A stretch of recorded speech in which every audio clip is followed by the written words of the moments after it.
Welcome.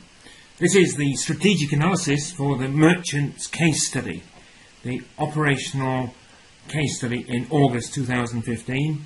I'm Sandy Hood and this is the Astranti Financial Training Company, and we're looking at the strategic analysis this time. We've looked so far at the case study in detail in 4 separate videos. We've also looked at the P1 aspects of the pre-scene and the F1. Now we look at the strategic analysis.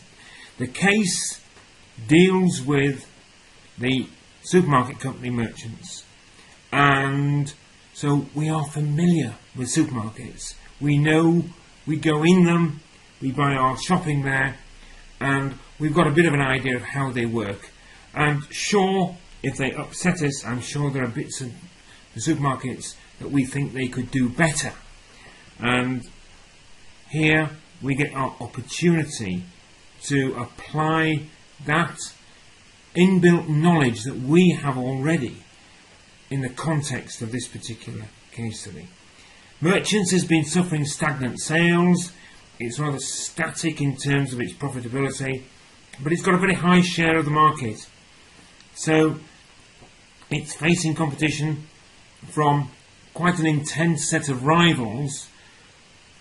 If I was to call them Tesco's, then we'd be talking about Sainsbury's, Asda and Morrison's, but also from discounters such as Netto, Aldi and Lidl. We're looking at it from the idea that where we are now is what gets the SWOT analysis. Let me point to that with my pointer here. Now is where we are, and we're going to apply a SWOT analysis. In other words, we're going to look at the strengths and weaknesses inside the organisation. We'll do that, and then we'll look at the pestle analysis. I know we've already addressed this, but here we're doing it in a sort of comprehensive way. The pestle analysis for those external business environments that are going to affect us. And with this market analysis, we'll consider the brand. I've written down 4 P's here. I must admit in one of the later slides I call it the 7 P's, and I think 7 P's is very much what we are about. We'll do some product analysis by looking at the product life cycle. Interesting here as to what we might call the products. I'll certainly consider them as the different operating brands that they've got. So whether it's the hypermarkets that they call the merchants total, or whether it's the merchants quick, or the super. So we're looking at the different branding within merchants' organisation. We'll look at the value chain. We'll look at what we consider to be the critical success factors, those things that they have to get right in order for merchants to sort of pull themselves out of the mud a little bit. And we'll do some stakeholder mapping, considering those people with the greatest sort of power and interest as far as the operations of what merchant gets up to, and governance and ethics. And this will then form their mission and objectives for the future. The mission, put this quite small writing, my apologies, but the mission of the organisation. Why does merchants exist? Who does it exist for? And what's it trying to achieve? And the Campbell approach is to look at the 4 key areas: the purpose, the strategy, the values and the policies. And here we will go into a little bit more detail. So, merchants don't have a stated mission or vision, certainly not within the pre-scene material. Don't forget, all of this can reappear in the unseen material on the day you sit your exam. But they've told us that they have a make merchants better strategy, and that they want to improve the product range. Improve it in terms of the quality rather than the breadth. So they're looking in terms of quality products, they're looking in terms of fresh food, and they want the environmental performance to improve, and they want to build a more transparent supply chain. So these are things that would fit in to a mission statement and certainly these would be objectives that you would be able to pull out from a mission statement. So we're looking for consistency. But do remember, when you're addressing a mission statement, these are the 4 hooks to hang any comments on: purpose, strategy, values and policies. So these are what we would put into a merchant's mission statement should we be required to write one in our exam. Here's the organisational structure. I've identified who you are within it. So I've taken it straight from CIMA's own in the material, and here we have what appears to be a functional breakdown of the organisation. So you've got human resources as one function, operations as another, finance as another, marketing as another. And you sit below Steve Buscotti, and you're one of 3 assistant management accountants, which isn't to say that there aren't 3 more working for Maria de Madeira. But that looks different from my general understanding of the organisation. You see, I think that they're more likely to be divisionally structured. When you get into the organisation itself, when you start to look at the supermarkets, it would lend itself far more to a divisional structure than a functional structure. So here we look at the dimensions. We've got 2 lots of dimensions. We start with the contextual dimension. And from our syllabus and from our E1 studies, we know that these are made up of technology, environment and culture. And when you look at the technology, then technology is a big deal as far as supermarkets are concerned. And merchants would be one where it would also be a big deal. We've got the online customer orders, which are entirely reliant on the ability to be able to place those orders from somebody's computer in their own home, and for merchants to be able to receive those orders and then to be able to schedule the deliveries and to be able to allocate, in the case of orders that are going to be click and collect, into firstly people who are going to collect them from the shelves within, whether it's a hub or whether it's a supermarket. In the case of merchants, we know that they operate hubs, and then be able to store it ready for a designated time when the customer is going to collect. A lot of technology there. More technology is needed.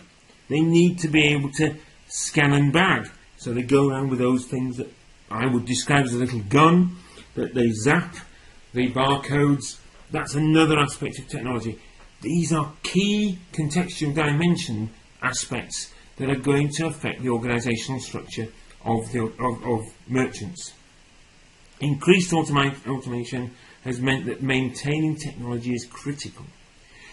And technology goes beyond. Even the method of being charged is a scanning over an electronic eye of a barcode, and then the person at the till is able to know how much to charge you.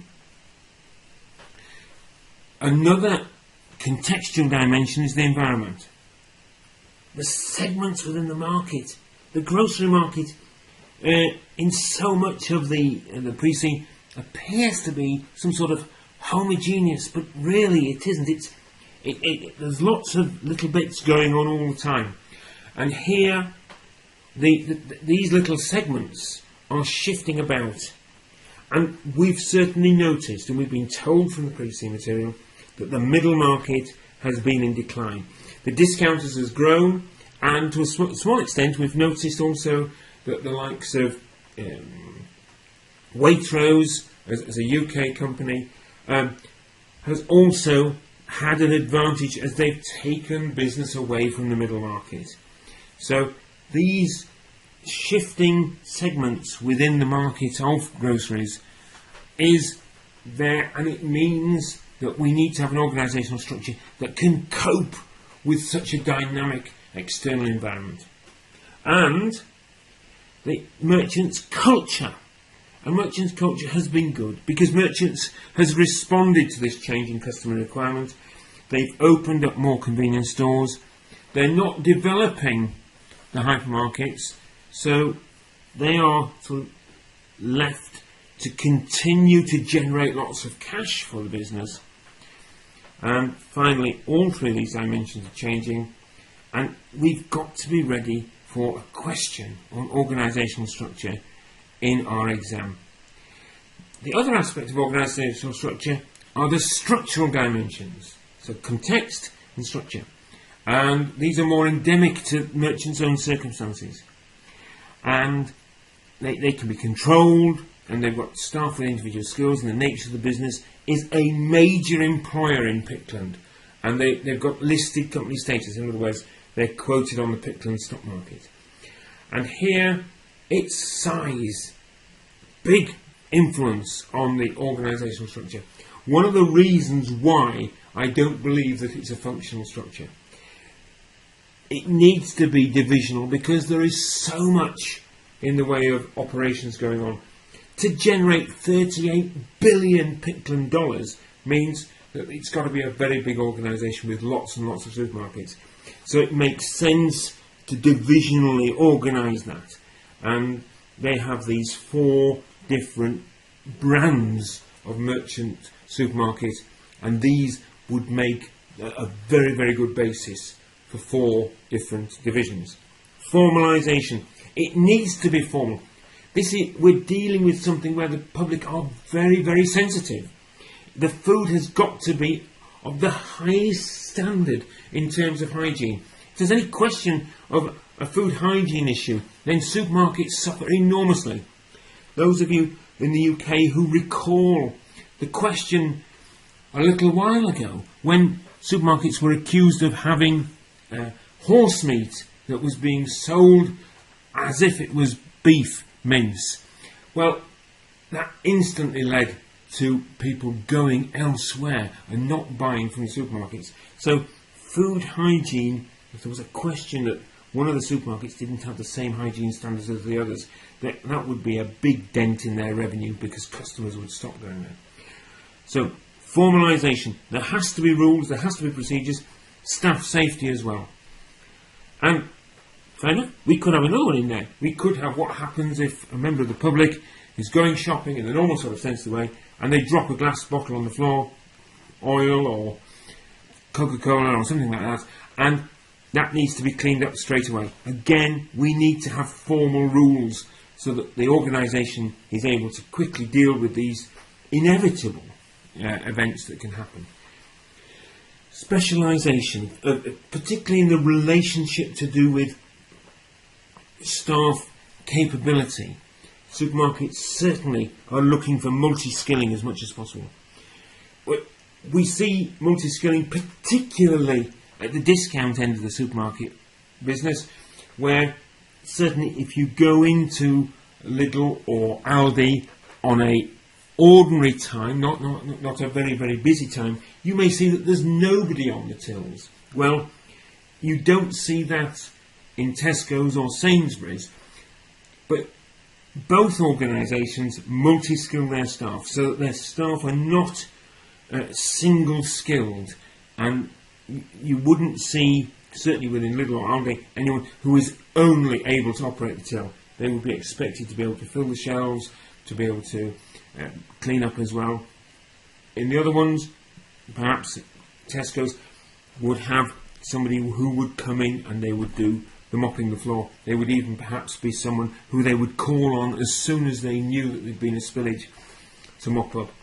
But they would be expected also to be able to deal with restocking the shelves, maybe even called into the warehouse at the back should there be a delivery and it needs to be prepared to go out onto the floor. So multi-skilling, another factor in the organisational structure.